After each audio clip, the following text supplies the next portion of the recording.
在经济学界，凯恩斯被誉为救世大师，他的理论曾帮助过无数国家走出经济困境。然而有人说，即使有10个凯恩斯，也拯救不了中国经济。听起来有些夸张，但细细一想，也并不是完全没有道理。凯恩斯是宏观经济学的奠基人，也是被误解最多的思想家。凯恩斯的思想在2战后至20世纪70年代主导了西方国家经济的政策，这一时期被称为凯恩斯主义时代。尽管在20世纪70年代滞胀时期，凯恩斯主义面临挑战，但其基本原理仍在许多国家的经济政策中得到应用，特别是在应对经济危机的时候。凯恩斯主义的核心是通过政府干预来刺激经济增长。美国1930年代的经济大萧条时期，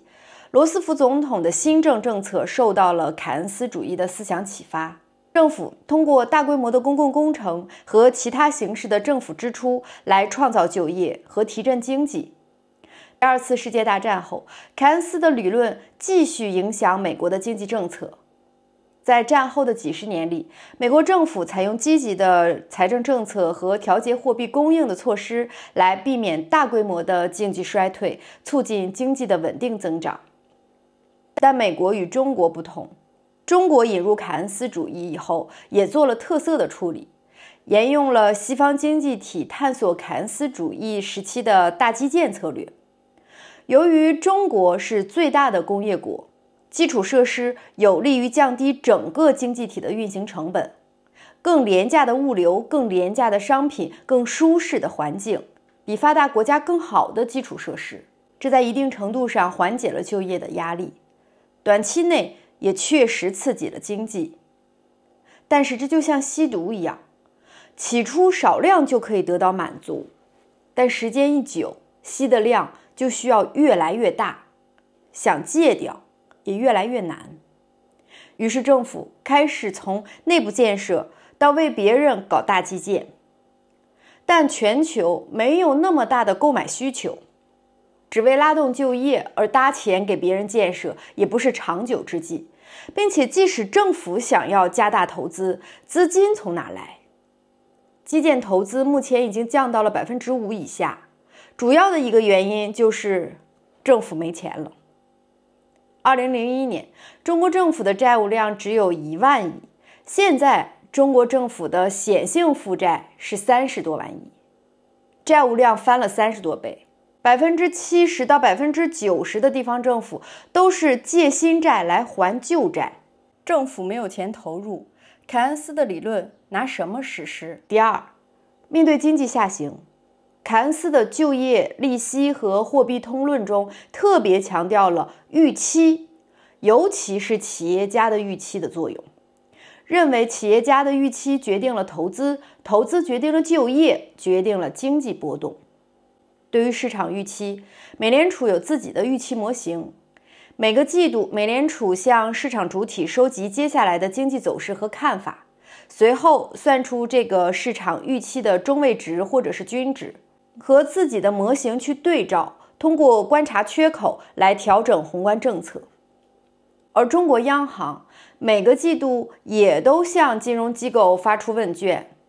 但是央行的运作不像美联储独立于政府直接干预，而是直接受到中国政府的控制和指导。政策方向通常与政府的经济计划和战略紧密相关。如果央行受到政府的干预，其决策可能会偏离最优的货币政策，转而服务于短期的政治目标。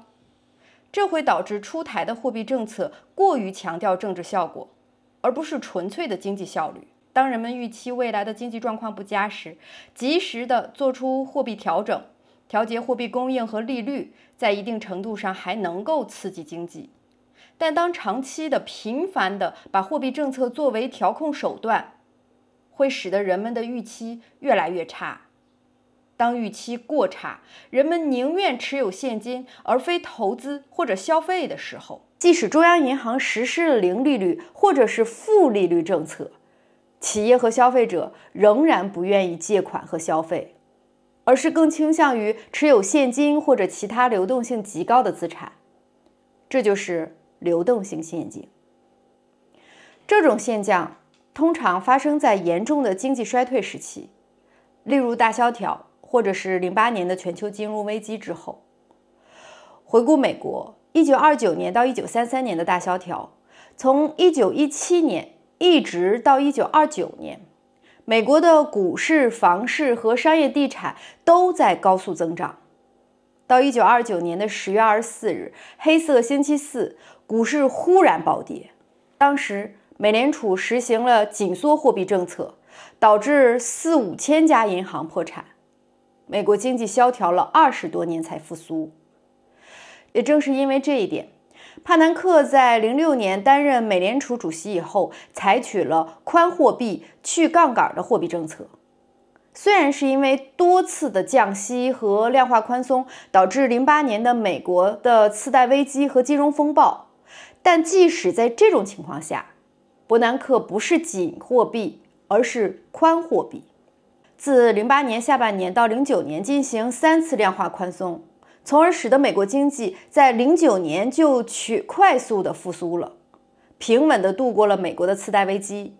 而英国和欧洲在08年全球金融风暴发生以后，迟迟不敢宽货币，导致经济许多年都没有复苏，失业率高居不下。但是一味的宽松，隐患也会显现。新冠疫情以来，美联储的大规模宽货币主要是通过猛发基础货币，从2020年初的3.8万亿美元增加到了8.5万亿美元。虽然经济到2020年的第3季度就开始复苏，但因为宽松量超过美国历史上任何一次的量化宽松，再加上它都是通过财政部补贴了居民家庭，结果美联储的货币宽松和美国政府的负债加杠杆同时发生，使得宽货币没能起到去杠杆的效果，这就使得美国引发了通货膨胀。第三，凯恩斯在《通论》中最后一章的主题就是收入差距和可持续发展的问题。想要刺激消费，得有钱消费啊！过度挖掘百姓的储蓄和未来的消费能力，也就是扩大内需的平发使用，鼓励百姓加杠杆买房买车，但又无法保证这些钱以薪资和福利的形式返还给消费者，结果就是越扩大内需，内需就越弱。各种的救市政策，但让老百姓增加收入的政策寥寥无几。一味降低信贷门槛，继续鼓励居民加杠杆、投资房地产和扩大内需的政策有一堆。与此同时，全球经济环境也在变化。过去，中国通过出口制造业产品获得了巨大的贸易顺差，但如今贸易保护主义抬头，国际市场的不确定性增加，凯恩斯主义强调的需求刺激在全国经济放缓的大背景下效果有限，国内外的需求刺激都很困难。10个凯恩斯也难以拯救中国经济，主要是因为中国经济面临的挑战远超过凯恩斯主义的适用范围。中国需要的是更加全面和深入的改革，推动经济从量到质的提升，只有这样才能实现真正的可持续发展。凯恩斯的智慧固然重要，但更重要的是找到适合中国的道路，创新和实践属于中国的解决方案。这里是竹子的频道，如果你还喜欢，欢迎你点赞、订阅、按下小铃铛，谢谢您的支持。